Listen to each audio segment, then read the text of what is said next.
Damp beauty sponge, dot the foundation over the face.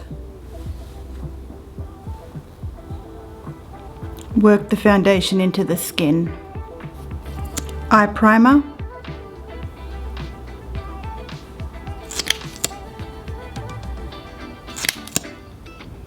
Damp beauty sponge and work that into the skin. Brown eyeliner.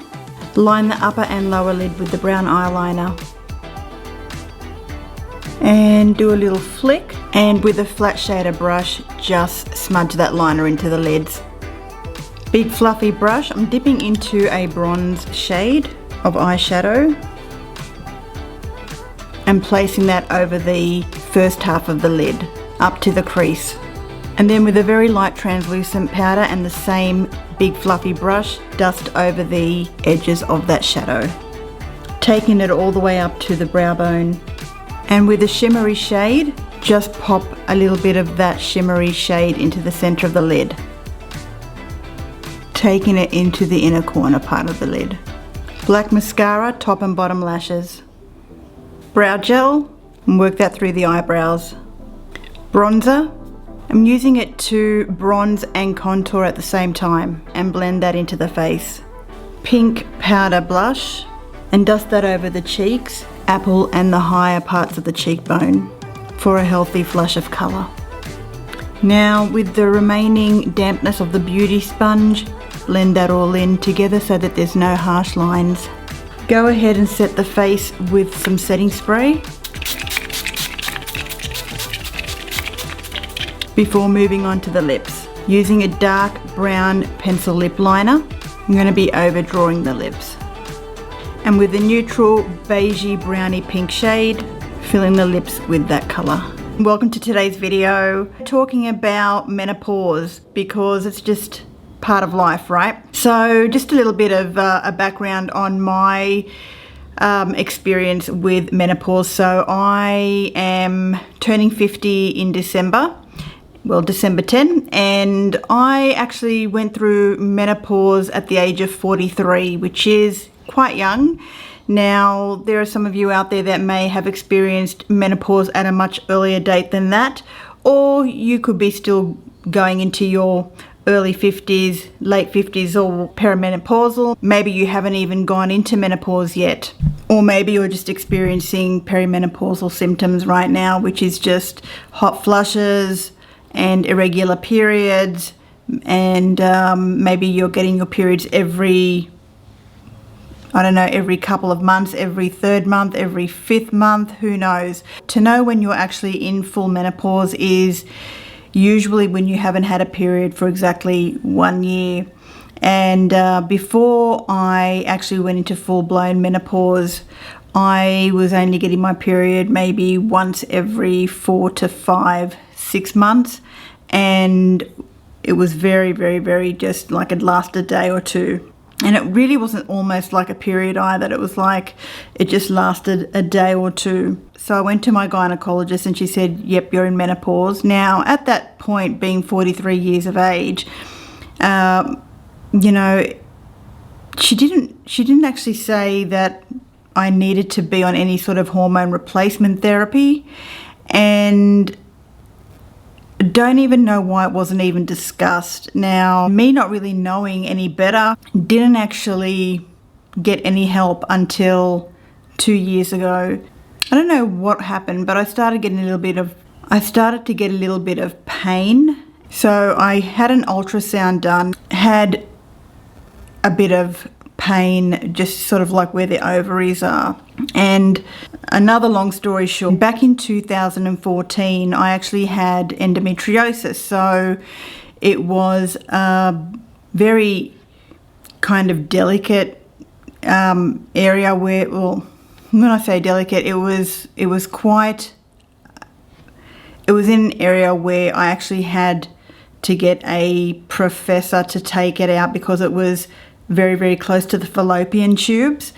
And at the time, 2014, he was like, look, you know, are you thinking about having children? And I said, yeah. He goes, because now would be a time, you know, maybe you might consider, you know, whether you want to have kids or do you want to freeze your eggs. And I thought, yeah, you know, maybe I'll consider freezing my eggs. But I actually at a very young, early age never wanted to have children. So long story short again, I had endometriosis and he took it out and it was all good. No more, I mean, I was suffering from having so much pain, you know, lower back pain especially, you know, and it was debilitating to the point where I was like, I just, you know, no matter what I did, I couldn't get comfortable. So, and then obviously also having period pain at the same time, which I copped really bad. It wasn't good. So I had the endometriosis removed, and to this day it hasn't come back, which is a blessing, thank goodness. Now, so that was 2014. So we go now into, I didn't even know how old I would have been back in 2014. I'll have to find out and I'll put it somewhere up here. But when I hit 43, went into full-blown menopause, obviously, and my gynecologist didn't tell me to take anything, and up until 3 years ago, I started having a lot of pain in my ovaries. So I went and had an ultrasound done, and they said, let's go in and investigate what's going on. Now, my gynecologist goes in to operate, and she finds that my actual uterus is closed. I've got a closed uterus.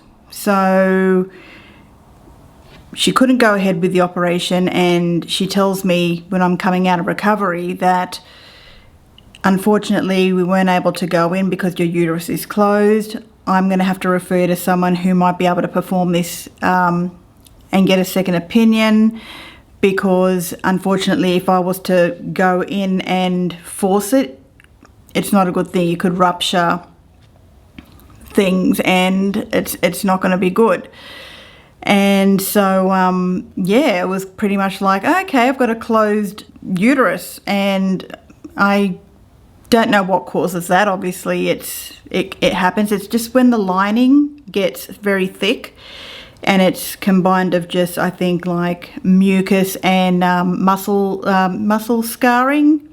Or I'm trying my best here just to remember what they said. It's just like, yeah, it's just a combination of the walls getting thickly, forming a thick like mucus membrane, and then it just closes it. So I went to see my mum's gynecologist, who is a professor, and she was really kind of peeved off with the fact that my gynecologist never put me on HRT from the age of 43. She said, you know, you needed to have been on it. Now, HRT is hormone replacement therapy, and it's a combination of estrogen and progesterone together. And why you need to take that, especially at such a young age of going through HRT, is because it's for your heart and for your bone, in order to preserve your heart health and your bone health.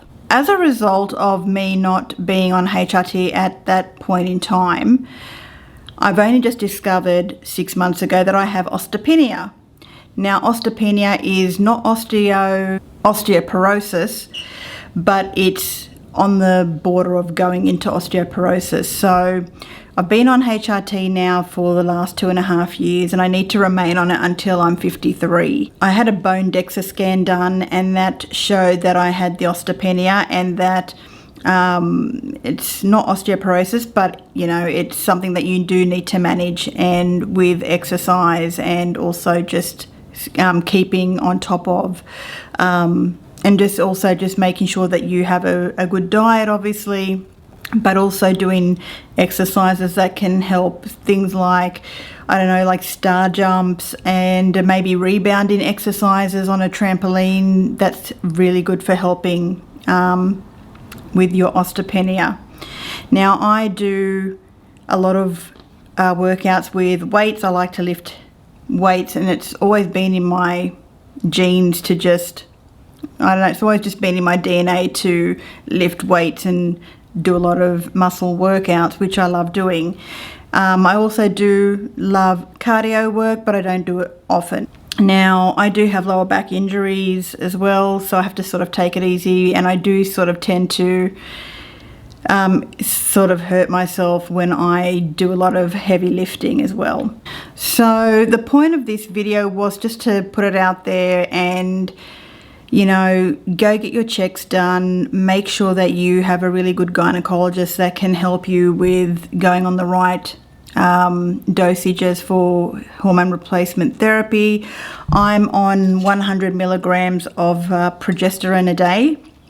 It's called Prometrium 100 milligrams, and I'm also on Estradot, which is 50 micrograms. It's a patch, and the patches are pretty much worn every 3 days, and I will have to keep doing that until I'm 53 years old.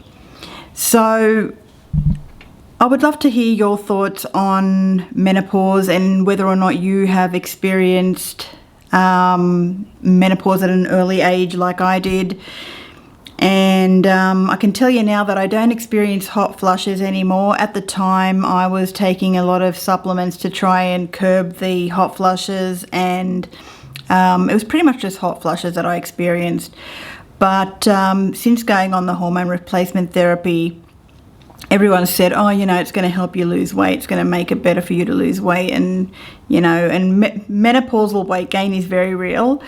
And all the weight that I have pretty much packed on is all throughout my midsection. And I tell you what, it's a bitch.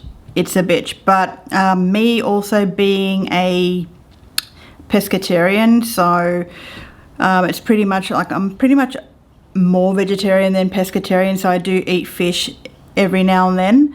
But having a vegetarian diet, you know, there's only so much, you know, soy products that you can, or tofu products that you can eat just to keep your, you know, protein levels up, and I'm always hungry. But you know, I do love my carbs, and that's something that I won't deny. I'm a big carb lover. I do love cheese. So, you know, it's, you know, maybe if I was more of a obviously eating meat person, I would obviously probably feel more satisfied with the foods that I choose to eat, and I wouldn't be hungry all the time because of the protein. It'd probably curb my appetite. I try to drink water throughout the day, although I hate it. I have to force it down. And yeah, it's pretty much a lifestyle thing now. So, but being aware of it, and also knowing who to talk to when you're experiencing these symptoms. I have friends that are now just starting to, that they're perimenopausal and they are going into menopause, and they are on the HRT. So it's, you know, there is that risk of obviously getting breast cancer. So it's advisable to obviously keep getting your breasts checked, and I think I'm due for a check very soon. But obviously just monitoring and feeling for any signs of lumps and all that is definitely something that everyone should do. I will say that being on the HRT, there's certain patches that, you know, you can also get gel and rub it into your skin. I found that made my boobs so sore, like to the point where I just couldn't even put a bra on because it was just so sore. And there are certain brands of patches that will have that effect as well. The only ones that I don't experience to that effect is the Estradot patches, and the ones that they ran out of, which they're always running out of stock, is the Estroderm. That was like an alternative patch to use. So I, again, am really sorry about how I am talking about this whole stuff, because it's something that I'm not really used to talking out loud about. But I just thought I'd bring it out there, and, you know, obviously love to hear your thoughts on how you're dealing with your menopause or your perimenopausal symptoms, and what are you doing about it. And also, have you got osteopenia as well as a result of not probably being on HRT at the age where you were supposed to be taking it? I don't know. But anyway, guys, that is all I just wanted to talk about. I mean, I could have gone into so much more depth about it, but I would be here forever and a day, and I just, yeah, maybe another video. Alright guys, well, thank you so much for watching, and I will see you all again in my next video. Bye for now.